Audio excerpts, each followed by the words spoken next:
Obviously, it's more beneficial for the Soviet aggressors to have a bunch of duped Americans than Americans who are self-conscious, healthy, physically fit, and alert to the reality. Maharishi Mahesh Yogi obviously is not on the payroll of the KGB. But whether he knows it or not, he contributes greatly to demoralization of American society. And he's not the only one. There are hundreds of those gurus who come to your country to capitalize on naivete and stupidity of Americans. It's a fashion. It's a fashion to meditate. It's a fashion not to be involved. So obviously, you can see that if KGB were that curious, if they paid my trip to Hardwar, if they assigned me to that strange job, obviously they were very much fascinated. They were convinced that that type of brainwashing is very efficient and instrumental in demoralization of the United States. Our conversation with Yuri Alexandrovich Bezmenov, who is a defector from the Soviet Union, a former propaganda agent for Novosti and the KGB, will continue after this message.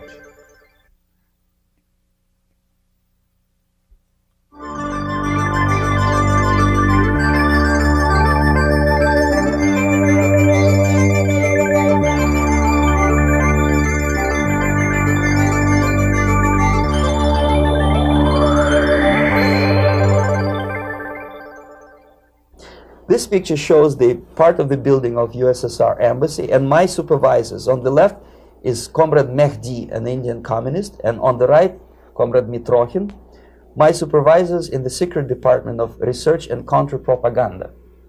It has nothing to do with either research or counter-propaganda. Most of the activity of that department was to compile huge volume of information on individuals who were instrumental in creating public opinion. Publishers, editors, journalists, actors, educationalists, professors of political science, members of parliament, representatives of business circles. Most of these people were divided roughly in two groups. Those who would toe the Soviet foreign policy, they would be promoted to the positions of power through media and public opinion manipulation.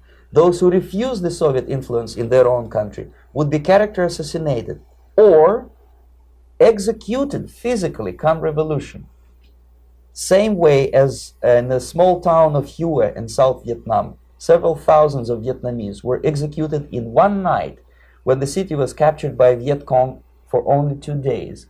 And American CIA could never figure out how could possibly communists know each individual, where he lives, where to get him, and would be arrested in one night, basically in some 4 hours before dawn, put on a van, taken out of the city limits and shot. The answer is very simple. Long before communists occupied the city, there was extensive network of informers, local Vietnamese citizens, who knew absolutely everything about people who are instrumental in public opinion, including barbers and taxi drivers. Everyone who was sympathetic to the United States was executed. Same thing was done under the guidance of the Soviet embassy in Hanoi, and same thing I was doing in New Delhi.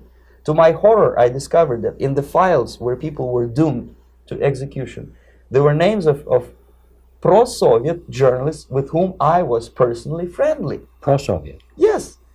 They were idealistically minded leftists who made several visits to USSR, and yet the KGB decided that come revolution or drastic changes in political structure of India, they will have to go.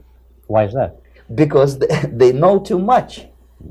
Simply because, you see, the useful idiots, the leftists who are idealistically believing in the beauty of Soviet socialist or communist or whatever system, when they get disillusioned, they become the worst enemies. That's why my KGB instructors specifically made a point, never bother with leftists. Forget about these political prostitutes. Aim higher. This was my instruction. Try to get into large circulation, established conservative media. Filthy rich movie makers, intellectuals, so-called academic circles. Cynical, egocentric people who can look into your eyes with angelic expression and tell you a lie. These are the most recruitable people, people who lack moral principles, who are either too greedy or to suffer from self-importance, They feel that they matter a lot. These are the people who KGB wanted very much to recruit. But to eliminate the others, to execute the others, don't they serve some purpose? Wouldn't they be the ones they rely on? They serve purpose only at the stage of destabilization of a nation. For example, your leftists in United States, all these professors and all these beautiful civil rights defenders, they are instrumental in the process of the subversion only to destabilize the nation. When their job is completed, they are not needed anymore. They know too much. Some of them, when they get disillusioned, when they see that Marxist-Leninists come to power, obviously they get offended. They think that they will come to power. That will never happen, of course. They will be lined up against the wall and shot. But they may turn into the most bitter enemies of Marxist-Leninists when they come to power. And that's what happened in Nicaragua. You remember most of these former Marxist-Leninists were either put to prison or one of them split, and now he's working against Sandinistas. It happened in Grenada when Maurice Bishop was already a Marxist. He was executed by a new Marxist who was more Marxist than this Marxist. Same happened in Afghanistan when first there was Taraki, he was killed by Amin, then Amin was killed by Babrak Karmal with the help of KGB. Same happened in Bangladesh when Mujibur Rahman, very pro-Soviet leftist, was assassinated by his own Marxist-Leninist military comrades. It's the same pattern everywhere. The moment they serve their purpose, all the useful idiots are either be executed entirely, all the idealistically minded Marxists, or exiled or put in prisons, like in Cuba. Many former Marxists are in Cuba, in prison. So most of the Indians who were cooperating with the Soviets, especially with our Department of Information of the USSR Embassy, were listed for execution. And when I discovered that fact, of course I was sick. I was mentally and physically sick. I thought that I'm going to explode one day during the briefing at the ambassador's office. I would stand up and say something that we are basically a bunch of murderers. That's what we are. It has nothing to do with friendship and understanding between the nation and blah, blah, blah. We are murderers. We behave as a bunch of thugs in a country which is hospitable to us, a country which with ancient traditions. But I did not defect. I tried to get the message across. To my horror, nobody wanted even to listen, least of all to believe what I had to say. And I tried all kinds of tricks. I would leak information through letters or lost documents or something like that. And still I got no message. The message was not published, even in the conservative mass media of India. The immediate impulse to defect was Bangladesh crisis, which was described by American correspondents as Islamic grassroots revolution, which is absolute baloney. There was nothing to do with Islam, and there was no grassroots revolution. Actually, there are no grassroots revolutions, period. Any revolution is a byproduct of a highly organized group of conscientious and professional organizers, but has nothing to do with grassroots. In Bangladesh, it was nothing with grassroots. Most of the Awami League party members, Awami League means People's Party, were trained in Moscow in the high party school. Most of the Mukti Fauj leaders, Mukti Fauj in Bengali means People's Army, same as SWAPO and all kind of liberation armies all over the world, the same bunch of useful idiots. They were trained at Lumumba University and various centers of the KGB in Simferopol, in Crimea, and in Tashkent. So when I saw that Indian territory is being used as a jumping board to destroy East Pakistan, I saw myself thousands of so-called students traveling through India to East Pakistan, through the territory of India, and Indian government pretended not to see what's going on. They knew perfectly well, the Indian police knew it, the intelligence department of the Indian government knew it, the KGB of course knew it, and the CIA knew it.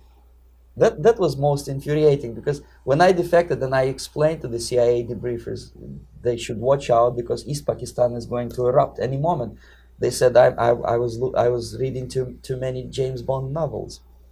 Anyway, so East Pakistan was doomed.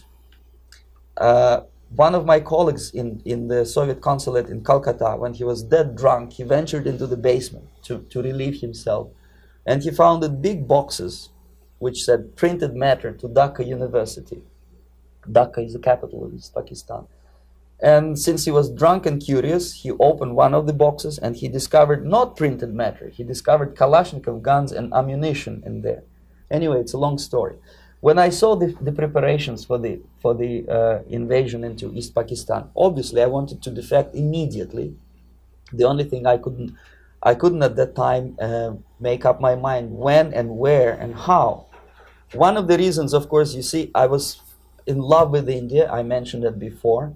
I spoke the languages, I socialized with people, and I understood that I had to act fast unless I want this beautiful country to be permanently and irreparably damaged by our presence. One of the reasons not to defect was, as you can see, I was living in relative affluence.